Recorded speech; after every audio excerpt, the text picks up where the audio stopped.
कि रूप पे राम जी मोहा गईले,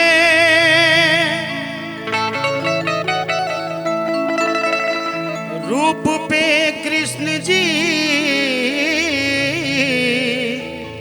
लुभा गईले, कि रूपवा के ऐसन अरे हवा चलल कि कितने लोग रेलगाड़ी की है जाके काटा गई।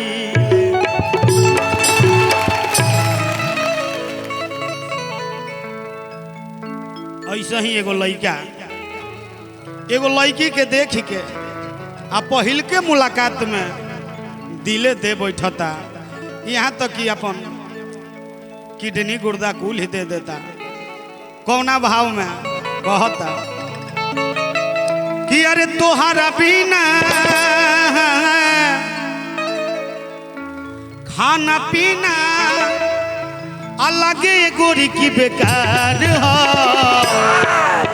कि एगो हम हमार दिल हमार जान तीनों तोहार, हमार दिल हई जान तीनों तोहार, तोहरा बिना खाना पीना, तोहरा बिना खाना पीना लगे गोरी की बेकार हो, एगो हम हमार दिल हमार जान तीनों तोहार, एगो हम हमार दिल हई जान तीनों तोहार, एगो हम हमार दिल हई जान तीनों तोहार।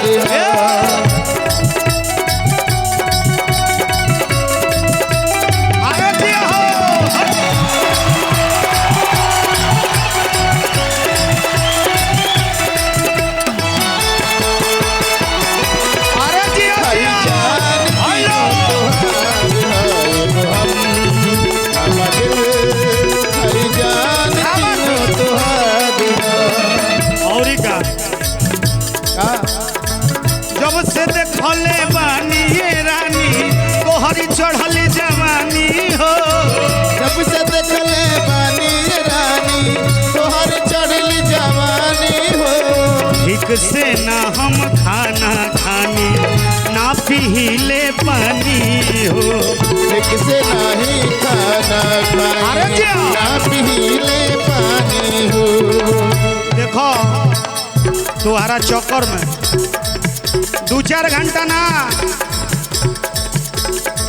तोहरे फेरा दोनों बेरा,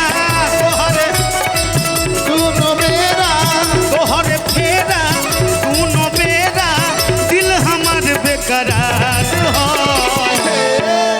एगो हम हमार दिल हई जान तीनों तो, एगो हम हमार दिल हई जान तीनों तोहार, एगो हम हमार दिल हई जान तीनों तोहार।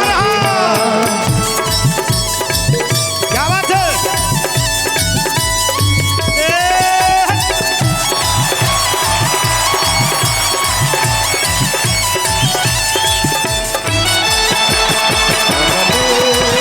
हई जान तीनों तोहार, एगो हम हमार दिल हई जान तीनों तोहार। सुनो जी कहिए।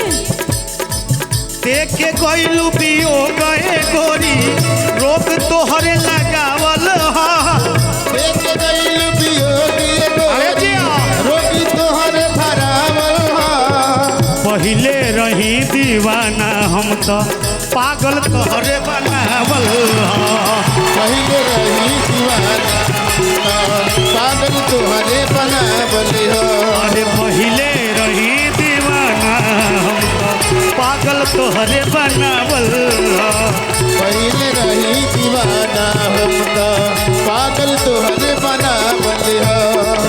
बाकी जैसे हम सांझी का सूते के प्रयास करत तनी बाकी नींद हमारा नहीं लगे। नहीं अरे नींद न लागे अखिया जागे, नींद न लागे अखिया जागे, नींद न लागे अखिया जागे, तोहर बस इंतजार हो। तो एगो हम हमर दिल होई जान तीनों तोहार, हमर दिल खाई जान तीनों तुहार एगो हम हमर दिल होई जान